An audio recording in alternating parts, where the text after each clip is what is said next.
429장 찬송하십시다. 찬송가 429장입니다.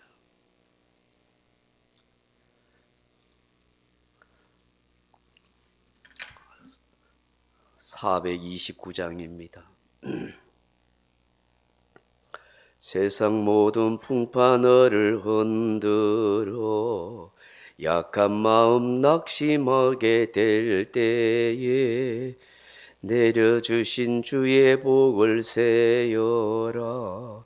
주의 크신 복을 내가 알리라. 받은 복을 세어 보아라. 크신 복을 내가 알리라. 받은 복을 세어 보아라. 주의 크신 복을 내가 알리라. 세상 근심 걱정 너를 누르고 십자가를 등에 지고 나갈 때 주가 내게 주신 복을 세어라. 두려움 없이 항상 찬송하리라. 받은 복을 세어 보아라. 크신 복을 내가 알리라. 받은 복을 세어 보아라. 주의 크신 복을 내가 알리라. 세상 권세 너의 앞길 막을 때 주만 믿고 낙심하지 말아라. 천사들이 너를 보호하리니 염려 없이 앞만 보고 나가라. 받은 복을 세어 보아라. 크신 복을 내가 알리라. 받은 복을 세어 보아라. 주의 크신 복을 내가 알리라. 아멘. 하나님 말씀은 로마서 9장 4절 5절 말씀을 같이 읽겠습니다. 로마서 9장 4절 5절입니다.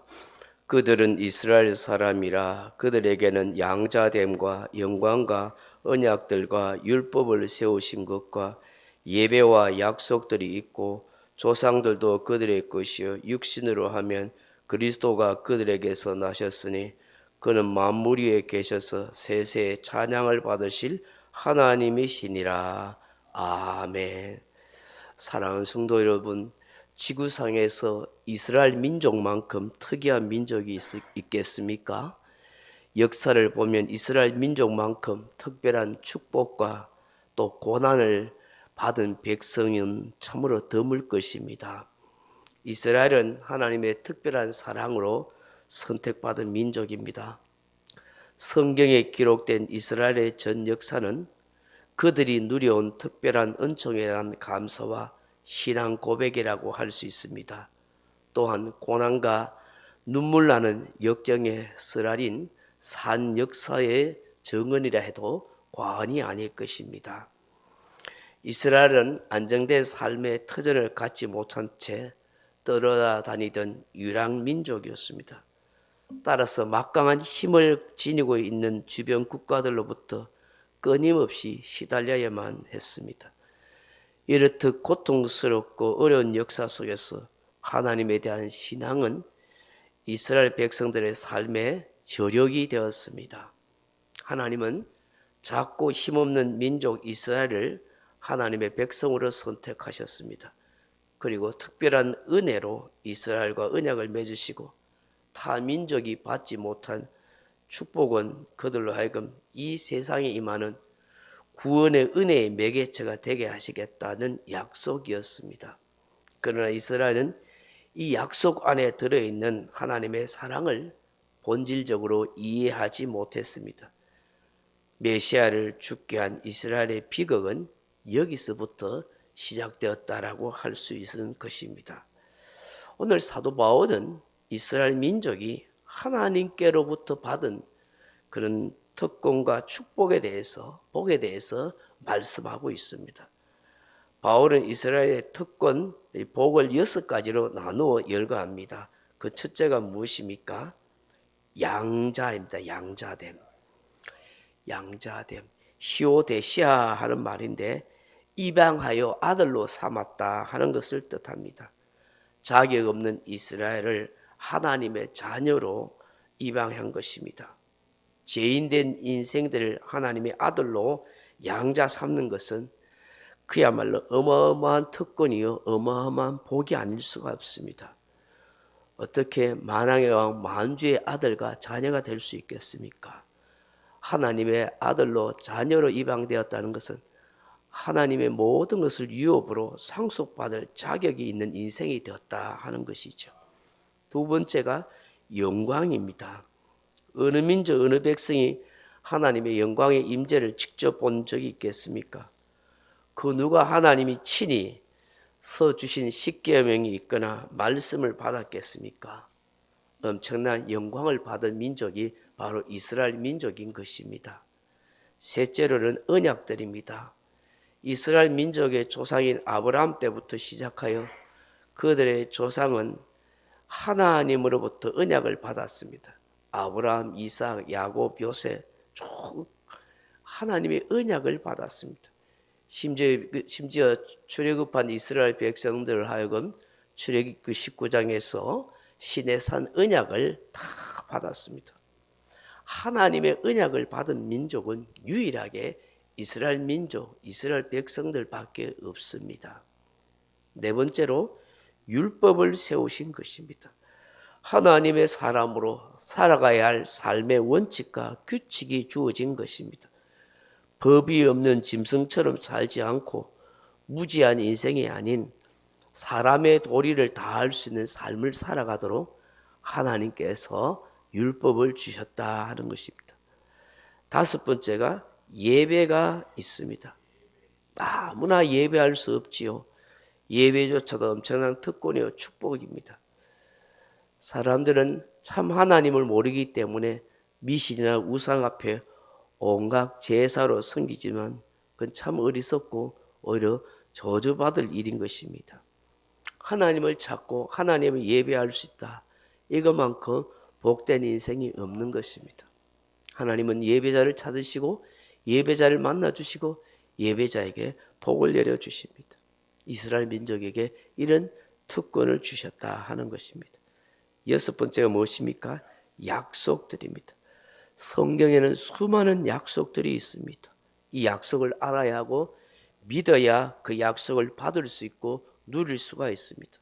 성경은 이스라엘 백성들에게 주신 약속의 말씀입니다.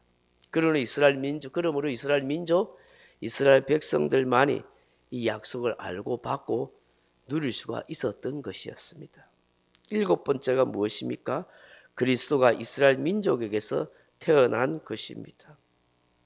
5절 이하에 보시면 조상들도 그들 것이요 육신으로 하면 그리스도가 그들에게서 나셨으니라고 말씀합니다. 인류를 구원할 예수 그리스도가 바로 육신으로 이스라엘 민족 가운데 태어난 것입니다. 그 예수님은 만물 위에 계시고 세세토록 찬양받으실 하나님이시다 하는 것입니다.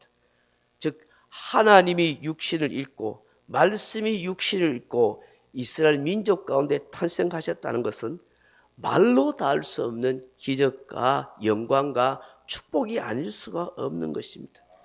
이런 엄청난 특권과 축복과 영광을 받은 백성이요 민족입니다. 지구상에서 이런 민족과 이런 백성이 어디에 있겠습니까? 그런데 이 놀라운 특권과 축복과 영광을 정작 이스라엘 백성들은 잘 깨닫지도 못하고 산 것입니다. 그 모든 영광과 축복을 누리지도 못할 뿐만 아니라 그들을 구원하러 오신 메시아이신 예수님을 십자가에 못 박아 죽기까지 한 것이죠. 이 얼마나 안타까운 일입니까? 이것에 대하여 사도 바울이 가슴 아파하면서 3절에 뭐라고 말씀합니까? 나의 형제 곧 골육의 친척을 위하여 내 자신이 저주를 받아 그리스도에게서 끊어질지라도 원하는 바로다. 내가 그리스도로부터 저주받아 예수님께서부터 끊으실더라도 제발 내 부모, 형제, 친척을 구원하고 싶다는 간절한 바람을 피력하고 있었던 것이죠. 이런 놀라운 축복과 영광을 모르고 누리고 있지 못한 저 백성들을 향한, 자기 민족을 향한, 자기 부모, 형제, 친척을 향한 슬픔과 안타까움과 애통을 그렇게 표현했던 것입니다. 사랑하는 성도 여러분, 어쩌면 우리 또한 이스라엘 백성과 다름이 없이 그렇게 살아가고 있지 않은가 하는 생각을 하게 됩니다. 자격 없는 우리 인생입니다. 아무런 공로 없는 인생입니다. 허물과 죄로 죽고 하나님의 진노의 대상이여 저주의 인생이었던, 제 아래 살다가 영원히 형벌 받을 수밖에 없었던 그런 존재입니다. 그런 나를 택하여 주시고 불러주시고 예수 그리스도를 믿게 하시고 하나님의 양자로 입양시켜 주시고 말씀과 언약과 모든 특권과 축복을 저와 여러분에게 주셨습니다. 우리는 결코 이 사실을 잊지 말아야 합니다. 나에게 주신 복을 세어보고 살아가야 합니다. 늘 감사하며 인생을 살아갈 수 있기를 바랍니다. 그것이 참 복되고 지혜로운 인생을 살아가는 것입니다.